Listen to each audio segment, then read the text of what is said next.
Oi, gente, tudo bem com vocês? Eu sou a Clara, hoje eu vim falar do livro Cinder. Seguinte, eu vou pintar minha unha aqui enquanto eu falo desse livro com vocês. E eu já digo que eu vou soltar o verbo aqui hoje. Então vamos ter uma conversa de salão aqui, tá? Conversando sobre Cinder. Foi lançado em 2012 pela editora Rocco e, se eu não me engano, pelo selo Rocco Jovens Leitores. Tanto tempo que esse livro foi lançado, eu só fui me ler ele agora. Li ele na MLI, na Maratona Literária de Inverno. Foi uma leitura fluida, bem rapidinho de ler. Não era porque eu tava sendo pressionada, não. Pela maratona que eu não li nada. Como você percebe pelo nome e pela capa, Cinder é uma releitura do conto clássico Cinderela, que todo mundo conhece, né? E eu pensei, vai ser um conto, uma releitura da Cinderela e é isso. Só que não.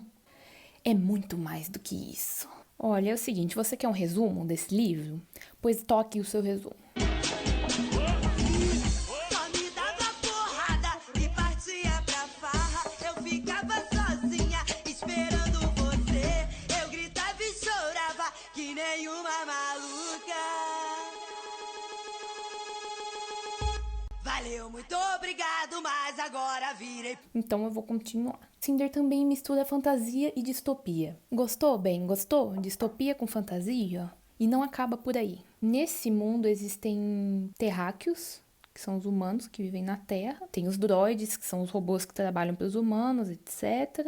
Tem os ciborgues, que são criaturas metade robô, metade humano. Também tem os lunares, que são as pessoas que vivem na Lua, né? Lá tem um reino próprio, um império de uma rainha sádica e malvada. Cinder é o primeiro volume de uma série que se chama As Crônicas Lunares, da Marissa Meyer. E aí você pensa, Crônicas Lunares. E aí você vê que tem os lunares. Até aí tudo bem. Nesse futuro já se passaram várias guerras, já teve a Quarta Guerra Mundial, e aí começou a nova era. E aí eles contam um ano diferente, de acordo com essa nova era. Tem várias coisas muito loucas. Eu pensei, como que eles vão enfiar aqui o conto da Cinderela? Mas calma. A Cinder é um ciborgue, como você pode ver pela capa. E o que acontece com os ciborgues? Eles são criaturas que são subalternas aí nesse mundo. No nosso mundo, eles são criaturas subalternas, são considerados inferiores a seres humanos. Existe como se fosse um preconceito. Como se fosse, não, um preconceito aí com os ciborgues. E a Cinder, ela sofre porque ela é basicamente um objeto da madrasta dela. O pai adotivo dela morreu e aí ela ficou com a madrasta adotiva. E a madrasta da Cinder, ela possui ela legalmente. Ou seja, legalmente a Cinder é um objeto da madrasta dela. Ou seja, os ciborgues, eles são subalternizados mesmo. Eles não têm os mesmos direitos que seres humanos. E a Cinder, ela não cuida das atividades domésticas.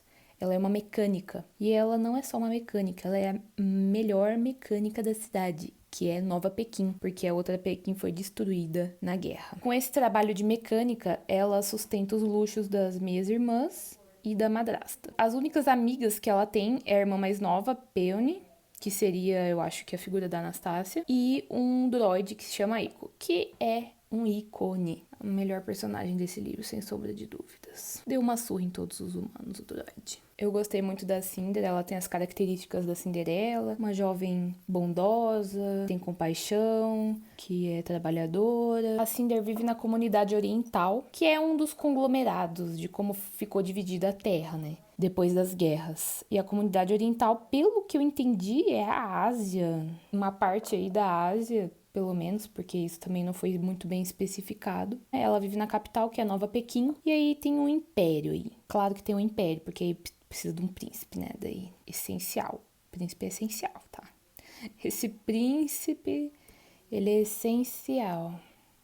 Os países, do jeito que a gente conhece hoje, eles foram substituídos por esses conglomerados, grandes comunidades assim internacionais que respondem a uma figura política só. No caso, a comunidade oriental responde ao imperador. Tem lá uma parte que tem tipo uma reunião dos líderes mundiais e aí tem alguns conglomerados que a gente fica sabendo. Tem a América, não me lembro se especifica se é do Sul, se é do Norte, se é tudo, daí eu acho que é tudo. Tem o conglomerado africano, que daí é a África toda. Tem a Europa e tem a Austrália. Ai, meu Deus, o que eu posso dizer pra vocês? Lembra de uma escritora? Ela não é muito conhecida, ela escreveu um livro chamado Harry Potter. Mas vocês lembram que tem aqueles castelos de escolas de magia? E aí tem um pra cada continente? Então, é mais ou menos isso. O negócio aqui ficou mais ou menos desse jeito, entendeu? Uma palhaçada, né? O que a gente sabe, como estudante de relações internacionais, é que existe uma perspectiva idealista dos teóricos de relações internacionais, sim, essas pessoas existem, de que no futuro, ou talvez até hoje, nós possamos conviver, assim, de uma maneira mais pacífica e através de acordos mutuamente benéficos, como talvez um dia, num sonhos muito doidos, como uma comunidade internacional. Inclusive, tem as organizações internacionais regionais, como o Mercosul e a União Europeia, que são blocos que às vezes são econômicos, às vezes não. Hoje em dia, a gente vê que isso está muito distante da realidade, porque os países estão cada vez mais reclusos por causa da ascensão da extrema-direita e tudo mais. Essa coisa de Mercosul antes era uma coisa muito mais possível antes, principalmente aqui no Brasil e tudo mais. Enfim, esse negócio de blocos, conglomerados internacionais, eu achei interessante, porque isso é meio que da minha área, aquelas. Mas é algo que, assim, meio sem noção, falando com todo respeito. Principalmente após guerras, que como, inclusive a autora cita no livro, nucleares, que acabaram com a maioria dos recursos naturais do planeta e tudo mais.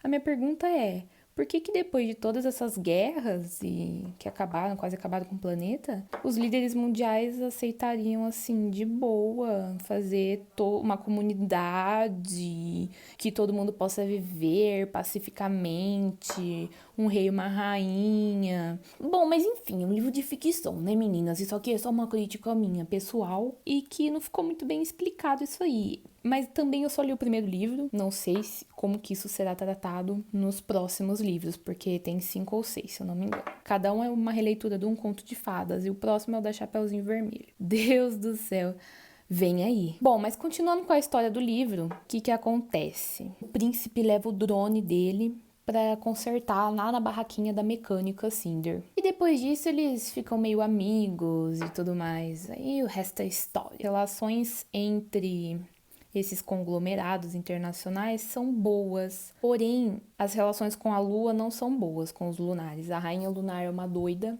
e os lunares têm poderes mágicos de encantar as pessoas, tipo com deslumbre, assim. Então a rainha basicamente é uma tirana que não tem revoltas na Lua, e ela é super orgulhosa, falando que não tem revoltas na Lua, mas na verdade ela encanta todos os cidadãos e cidadãs para eles não se revoltarem, ou é mais ou menos isso que ficou explícito. Enfim, as coisas estão um pouco difíceis, e para melhorar tudo tem... Gente, isso aqui vai parecer meio familiar para vocês. Tem uma pandemia de letumose, que é tipo uma doença que surge umas pintas que ficam azuis, e aí depois de um tempo a pessoa morre, e ainda não se achou a cura. E essa rainha lunar fala que ela tem a cura, e aí é, nossa, uma farofa atrás da outra. E detalhe importante, o rei está doente, o rei tem letumose, então o príncipe logo vai ter que assumir o lugar nele no trono como rei. Isso também adiciona um drama. Ah, outra coisa, esses lunares, eles têm uma lenda aí, que eles têm uma princesa perdida, que é a única que pode reivindicar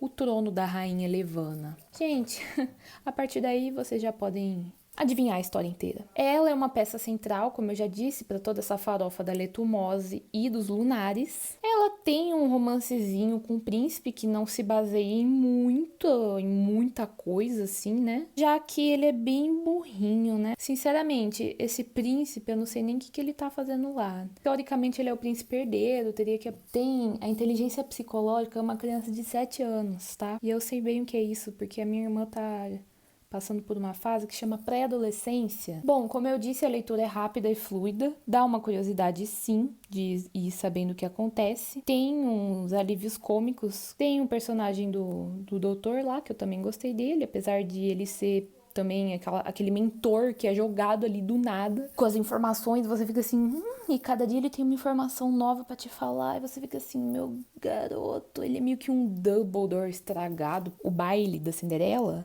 fica só pro final, tem um barraco, tem um bafafá todo, e aí depois as informações vão chegando meio atropeladas, e aí é aí que eu me pergunto, Onde é que ficou o negócio da Cinderela? Não sei. Não posso dizer que não gostei, porque a leitura é gostosa, sim. A história da Cinder vai continuar no próximo livro. Termina aí meio cliffhanger, né? Daquele jeitinho que a gente adora. Eu vou ler, Vou ler o próximo, chama Scarlett, e é da Chapeuzinho Vermelho, que ela é uma detetive que vai investigar a morte da avó dela, e o lobo é um lutador de rua.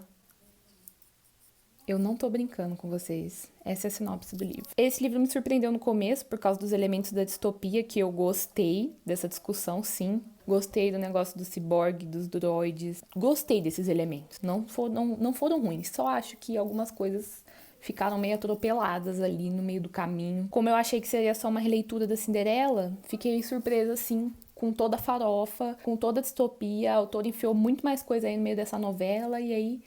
muitas pessoas gostam muito de Crônicas Lunares, eu só posso assumir que essas personagens vão se encontrar e meio que vão encontrar uma solução juntas por causa da rainha e tudo mais. Não vou dizer que não gostei, porque seria mentira, porque eu gostei sim da leitura, mas que do meio pro final deu uma arrastada, porque o ápice foi muito condensado, ficou muito condensado no final. O que melhora um pouco é que você já adivinhou, só que isso não era pra ser uma surpresa, né? Mas acaba que não foi. Gostei de ter essa conversa aqui de salão com vocês hoje. Para os próximos episódios da novela Crônicas Lunares, você se inscreve aqui. Se você gostou desse episódio de hoje, capítulo 377 de O Clone, você coloca um gostei. Gente, O Clone, eu amo essa novela que tá reprisando, não perco um capítulo. Eu sou noveleira, gente. Eu não posso, não tem como eu negar isso pra vocês.